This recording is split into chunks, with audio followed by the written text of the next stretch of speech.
Good morning all of you. Myself Reena Kumari. आज DLED first year के लिए है। हमारा सब्जेक्ट कोड है बाल अवस्था, देखभाल और शिक्षा, और हमारी यूनिट है 4th, जिसमें हम विकास के विभिन्न आयाम और अधिगम पर चर्चा कर रहे थे। आज का हमारा टॉपिक है बौद्धिक विकास, इंटेलेक्चुअल डेवलपमेंट। तो आइए सबसे पहले इसमें हम बुद्धि के अर्थ को जानते हैं कि बुद्धि का क्या अर्थ है। बालक का मनोवैज्ञानिक विकास तथा शारीरिक एवं मानसिक विकास बालक के बौद्धिक विकास पर निर्भर करता है। जिस प्रकार बालक के अंदर बुद्धि का विकास होता है, उसी के अनुसार उसका मनोवैज्ञानिक, शारीरिक एवं मानसिक विकास होता है।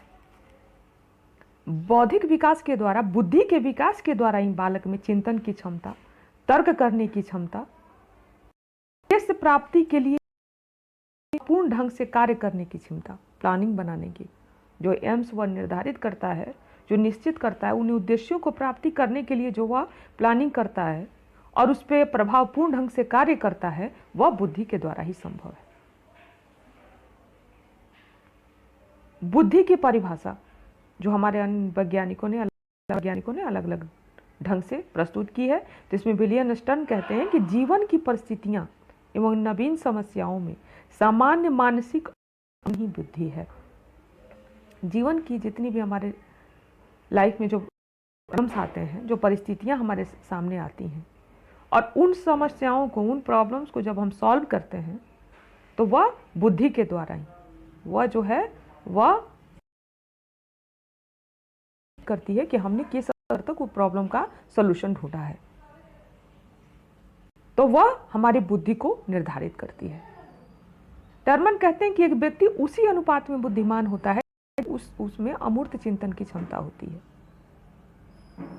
उससे उसके इस अमूर्त चिंतन, मतलब जैसा हम सोचते हैं और उस पर उसका कार्यान्वयन करते हैं उस पर, तो उसी के अनुसार हमारे बुद्धि का निर्धारण किया जा सकता है कि हम किस स्तर तक इंटेलिजेंट हैं,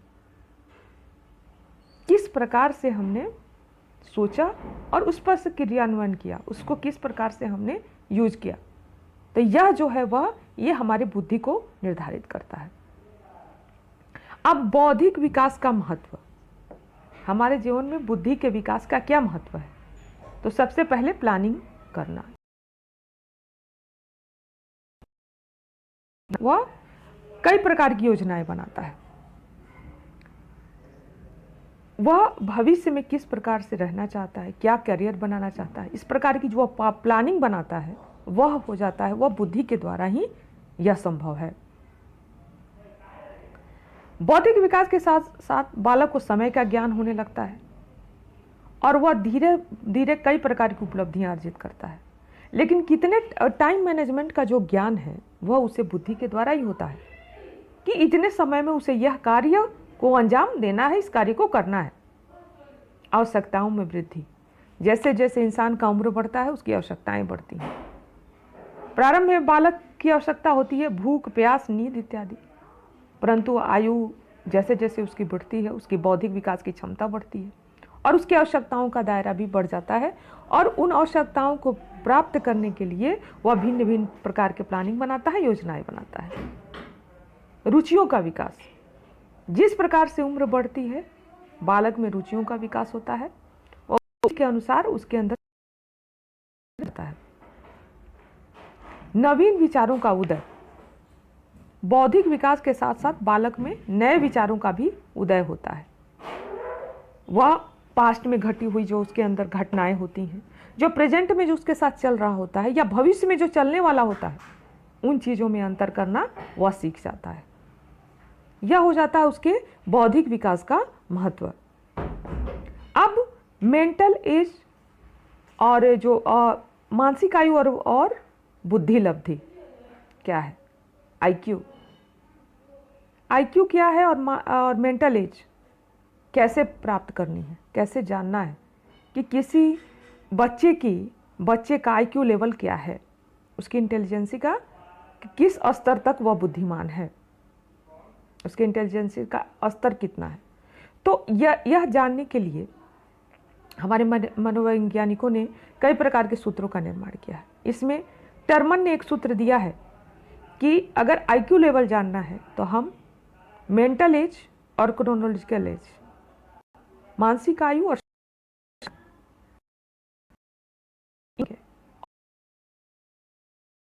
हमारा आईक्यू निकल जाएगा। तो इससे व्यक्ति का बौद्धिक स्तर का अध्ययन होगा और मापन उसका बुद्धि के को माप सकेंगे। तो जैसे कि यदि एक बालक की मानसिक आयु 12 वर्ष है और वास्तविक आयु 10 वर्ष है, उसकी आईक्यू गणना निम्न प्रकार से की जा सकती है। लेकिन सबसे पहले ये जानना इसमें जरूरी है कि मानसिक आयु क्या है और शारीरिक आयु क्या है। तो शारीरिक आयु जो एक्चुअल एज होती है, जो उसके अंदर जिस एज का बालक होता है।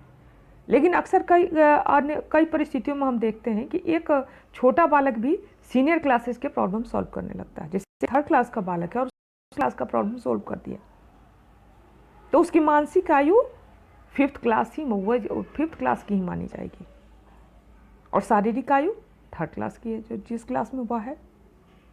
अगर एक 5 साल के बच्चे ने 7 साल के बच्चे का प्रॉब्लम, मानसिक आयु 7 साल मानी जाएगी, लेकिन उसकी एक्चुअल आयु 5 वर्ष ही होगी। तो इस प्रकार से मेंटल एज और क्रोनोलॉजिकल एज दोनों को अगर हम डिवाइड करके हर 100 से उसको मल्टीप्लाई करेंगे तो उसका आईक्यू निकल जाएगा कि वो किस स्तर तक बुद्धिमान है या उसका आईक्यू लेवल क्या है। तो mental as by chronological multiply by 100 और उसके बाद आपका, तो अब इसमें दिया है कि एक बालक की मानसिक आयु 12 वर्ष है, मतलब वो 10 वर्ष का बालक 12 वर्ष के प्रॉब्लम को सॉल्व करता है। तो मेंटल एज हो गया 12 वर्ष और एक्चुअल एज हो गया 10 वर्ष।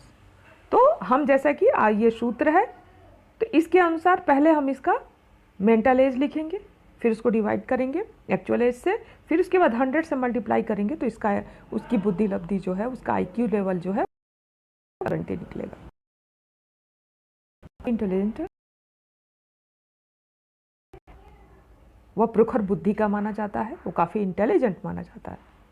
और इसी प्रकार बुद्धि के जो स्तर चलते रहते हैं, उससे कम 120 से जो 90 तक आते हैं वो उससे 100 तक वो उससे कम होता है, फिर 90 to 80 आता है, फिर 80 to 70। इस प्रकार से बुद्धि के जो स्तर वह निर्धारित होते जाते हैं।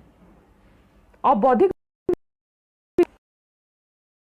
में इंसान की बुद्धि का विकास किस प्रकार से होता है, तो शैशवावस्था में बौद्धिक विकास, यह जो अवस्था है वह जन्म से 2 वर्ष तक की होती है। जन्म से ही बालक अपनी ज्ञानेंद्रियों का प्रयोग करने लगता है। जैसे सबसे पहले वो अपनी माँ को पहचानता है, फिर परिवार के अन्य सदस्यों को पहचानता है, और इसी प्रकार से शिशु जो है अपनी आयु और अनुभव के विकास के साथ साथ अन्य वस्तुओं का भी ज्ञान करने लगता है। तो वो शुरू से ही शुरू कर देता है, और जैसे जैसे उसका मानसिक विकास, उसका बौद्धिक विकास होने लगता है, वह चीज़ों को पहचानने लगता है और वस्तुओं के बारे में जानने लगता है। तो पूर्व बाल्यकाल में बौद्धिक विकास, तो वह जन्म से 2 वर्ष तक की अवस्था थी। अब पूर्व बाल्यकाल में बौद्धिक विकास किस प्रकार से होगा, तो 2 वर्ष से 6 वर्ष की आयु पूर्व बाल्यकाल कहलाती है। और इस काल में जो बौद्धिक विकास होता है उसमें बालक को सबसे पहले क्या, खोजने की शक्ति का विकास होता है। पहले वो वस्तुओं को छूता है, क्योंकि 2 वर्ष की आयु तक वह डरता है चीज़ों को छूने में। वह धीरे धीरे चीज़ों के पास जाता है, उसको पहचानता है। लेकिन जब पूर्व बालकाल की अवस्था आती है तो वह पहले उसको छूता है, उन्हें इधर उधर रखता है, फिर उनकी प्रतिक्रियाएं होता है उसको नोट करता है,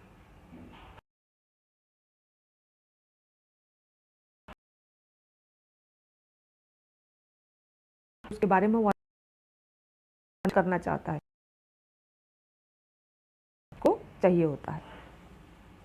इसीलिए पूर्व बाल्यकाल अवस्था में प्रश्नकाल की अवधि भी मानी जाती है। इसमें बच्चे बहुत ज़्यादा प्रश्न करते हैं। उत्तर बाल्यकाल में बौद्धिक विकास, उत्तर बालकाल की अवधि 6 से 12 वर्ष तक की मानी जाती है। इस अवधि में बालक सामूहिक जीवन व्यतीत करता है और इसी के साथ उसका बौद्धिक विकास भी होता है। सामूहिक जीवन मतलब दोस्तों, वो ज़्यादातर अपना समय दोस्तों में व्यतीत कर समूह के साथ रहना पसंद करता है, समूह के साथ खेलना पसंद करता है। परिवार से ज़्यादा वह दोस्तों में इंटरेस्ट लेने लगता है, समूह बनाने लगता है। उत्तर बाल्यकाल में की ज्ञानेंद्रियों का इतना विकास हो जाता है कि वे स्पष्ट रूप से संवेगात्मक प्रत्यक्ष ज्ञान प्राप्त कर सकते हैं, जो कि चिंतन और तर्क के लिए महत्वपूर्ण है। संवेगात्मक, जो हमने इस पर चर्चा किया था कि संवेग क्या है, तो वह संवेगात्मक ज्ञान इस काल में प्राप्त कर लेता है और वह दो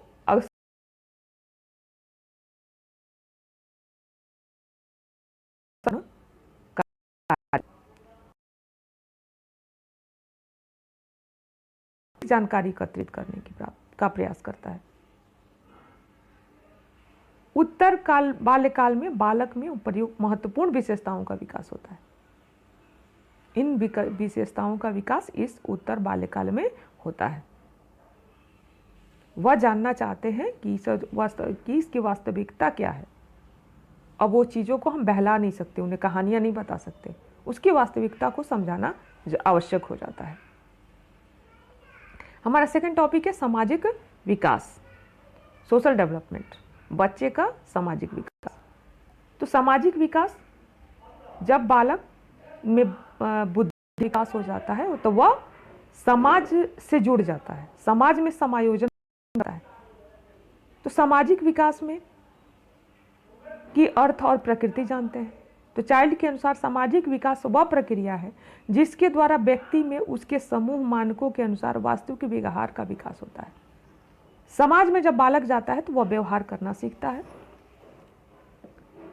वह उसके अनुसार जो भी समाज के जो मानदंड स्थापित किए जाते हैं, प्रत्येक समाज का अपना एक रूल होता है, रेगुलेशन होता है, और उन्हीं मानकों के अनुसार वह व्यवहार करना सीखता है।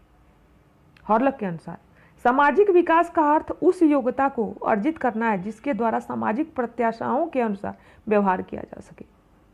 जो सामाजिक जो एक्सपेक्टेशन है, जो समाज ने निर्धारित किए हैं, जो नियम निर्धारित किए हैं, उसी के अनुसार वह बालक उस योग्यता को अर्जित करे और उसी के अनुसार वह व्यवहार करना सीखे।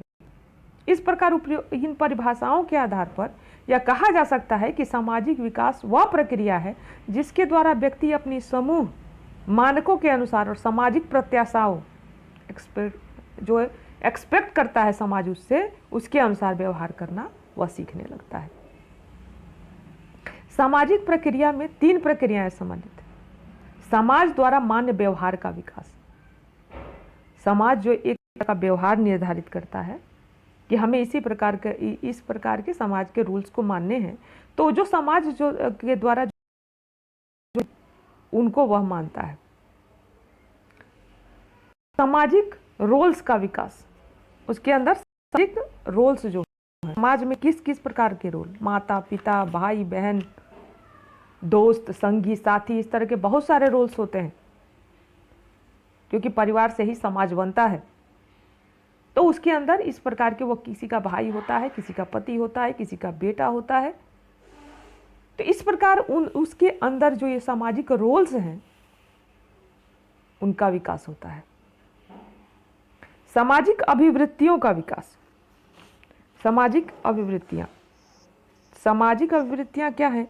तो समाज में जो चल रहा होता है, जो वृत्तियां होती हैं समाज की, तो उसी के अनुसार बालक कार्य करने लगता है।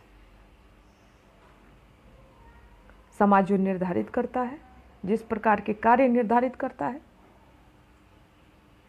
जो वृत्तियां वह निश्चित करता है, उसी के अनुसार कार्य करना, यह आपका आ जाता, यह इसके सामाजिक प्रक्रिया की यह प्रक्रियाएं हैं।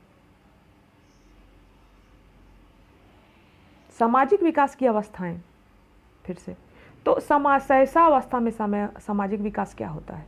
जब बालक छोटा होता है, जब जन्म से सहसा अवस्था होती है, तो उसमें विकास होता है। तो जन्म के समय तक बालक दूसरे बच्चों में कोई रुचि नहीं लेता। जब जन्म लेता है तो उसे किसी समाज की आवश्यकता नहीं होती है, क्योंकि उसमें किसी प्रकार की रुचि का विकास नहीं होता है। लेकिन जब बालक 2 माह का होता है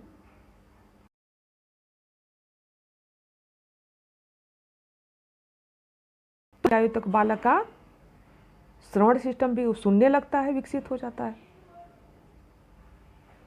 और वह वयस्कों का ध्यान आकर्षित करने लगता है।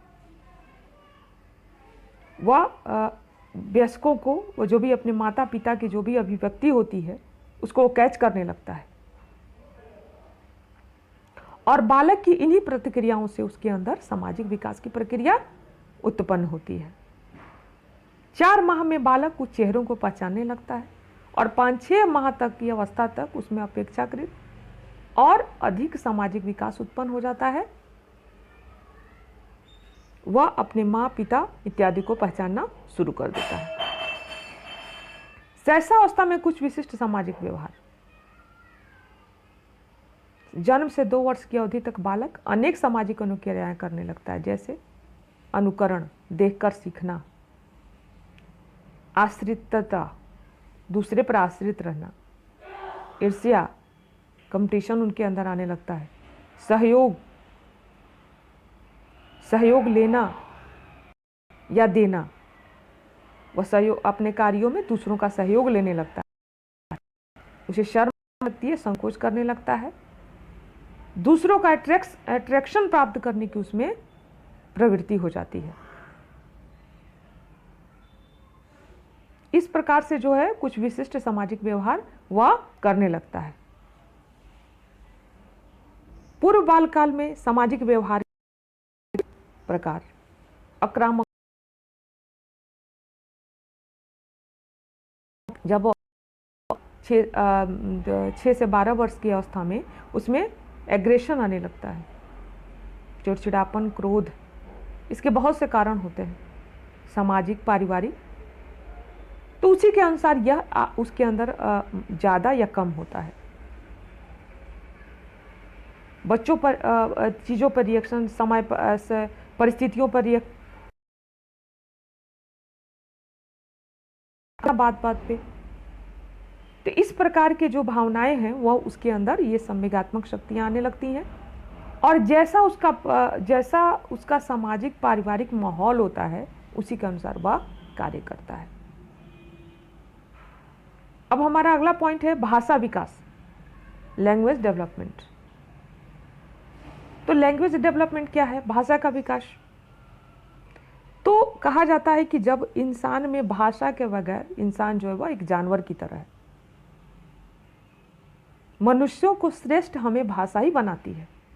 समाज की, संसार के सभी प्राणियों से मनुष्य इसलिए श्रेष्ठ है क्योंकि उसमें भाषा का विकास है।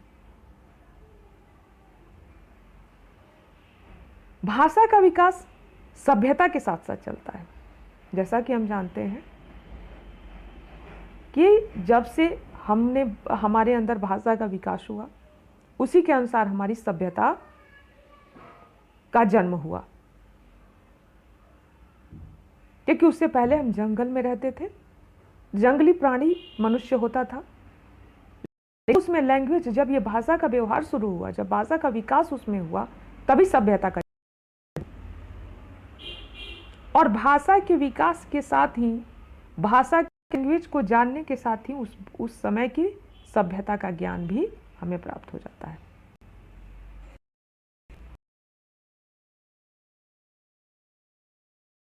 भाषा का समुचित ज्ञान कराना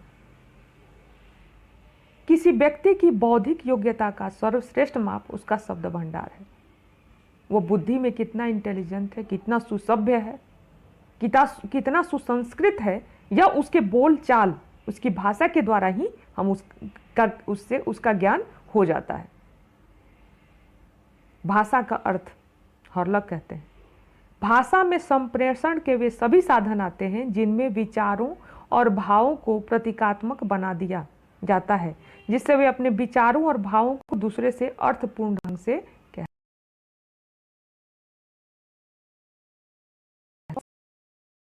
तो वह लैंग्वेज जो भाषा के द्वारा ही संभव है। हम कितने सरल पूर्ण ढंग से या कितने प्रभावी ढंग से सामने वाले को अपनी बात समझा सकते हैं, यह भाषा के द्वारा ही या आपकी भाषा पर निर्भर करता है। अब वाणी का महत्व, इंपॉर्टेंस ऑफ स्पीच। सामाजिक संबंधों में वाणी का महत्व, तो समाज के संबंध में वाणी का भी महत्व। तो समाज में जब हम जाते हैं तो इसमें हमारी बोली किस प्रकार की होती है, हम किस प्रकार से बात करते हैं, यह चीज हमारे संस्कृति को दर्शाता है। हम किस परिवार से आते हैं, इस चीज को यही चीज इंडिकेट करता है। और समाज में जो हम संबंध बनाते हैं वह भी, उसमें भी वाणी का महत्वपूर्ण स्थान है।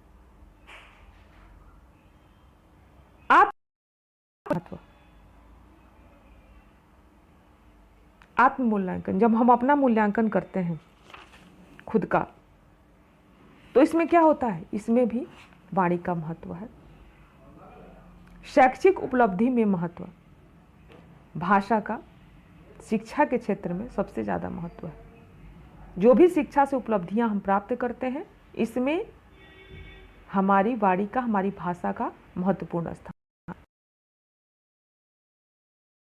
भाषा विकास के सिद्धांत, वाणी का महत्व, सामाजिक संबंधों में भाषा विकास के सिद्धांत क्या थे? तो स्वर यंत्र की परिपक्वता। स्वर यंत्र क्या है? तो स्वर यंत्र जीभ, गला और फेफड़ा आदि सभी की परिपक्वता पर भाषा का विकास निर्भर है। ये सभी अंग जब तक परिपक्व नहीं होंगे तब तक भाषा का समान विकास संभव नहीं है।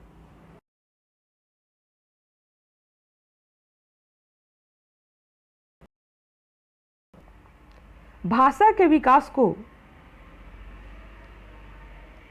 एसआर के बीच स्थापित किया गया है। एसआर, पुनर्बलन